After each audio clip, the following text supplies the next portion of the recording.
JP Nadda, the Union Minister and BJP President, during his one-day visit to Odisha, reportedly spoke at a meeting with intellectuals in Bhubaneswar.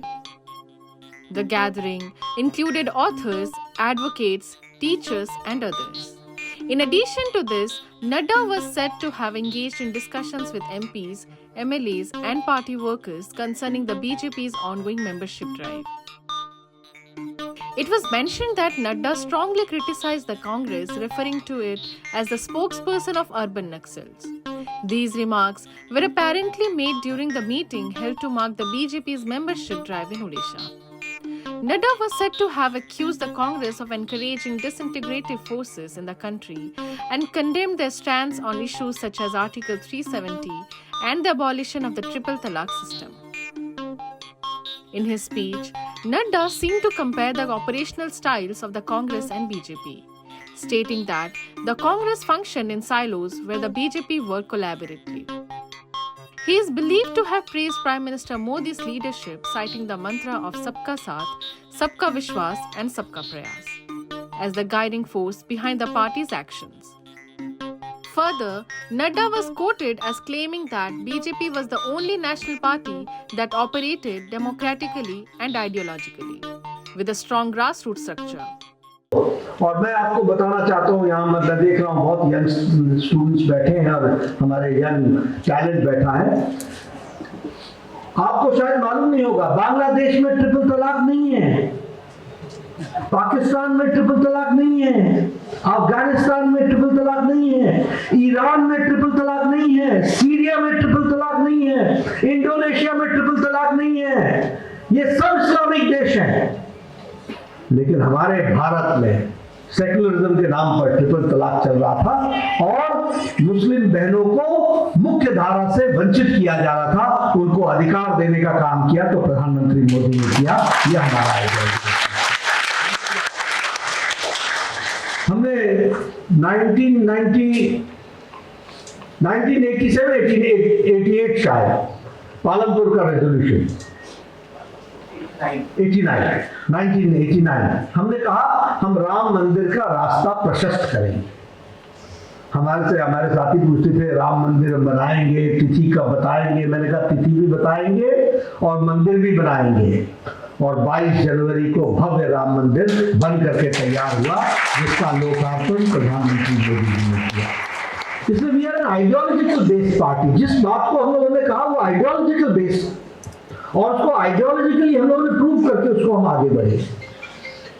अगर हमने बात इस दृष्टि से की कि हर एक को साथ लेकर के चलना है, तो हमारी स्टेट्स आज यूनिफॉर्म सिविल कोड की तरफ अग्रसर हुई है।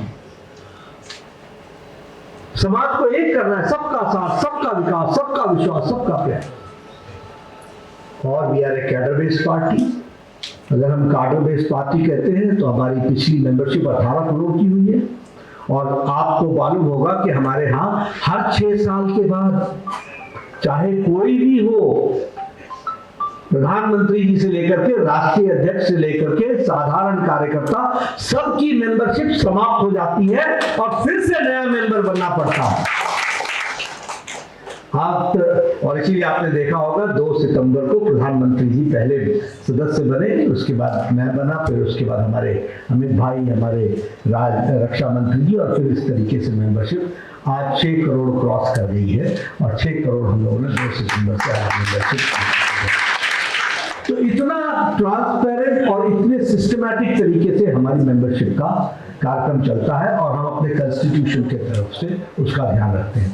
तो जब मैंने कहा कि कार्डर बेस्ड है, तो कार्डर बेस्ड का मतलब है ये है कि आज हमारी पार्टी में 10,40,000 बूथ हैं, जिसमें से 8,40,000 बूथ पर हमारा बूथ का अध्यक्ष है और हमारी समिति।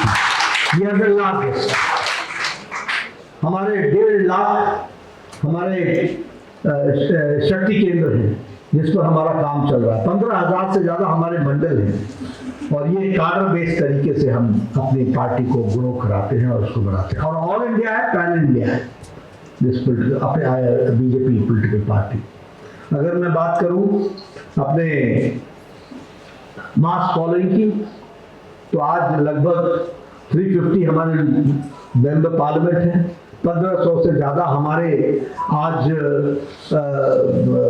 विधायक हैं, 7,000 से ज़्यादा 7,000 से ज़्यादा हमारे मेयर, जिला परिषद सदस्य, चेयरमैन, बीडीसी, ब्लॉक समिति के सदस्य, ये हमारे 7,000 से ज़्यादा है। We have got the maximum mass following.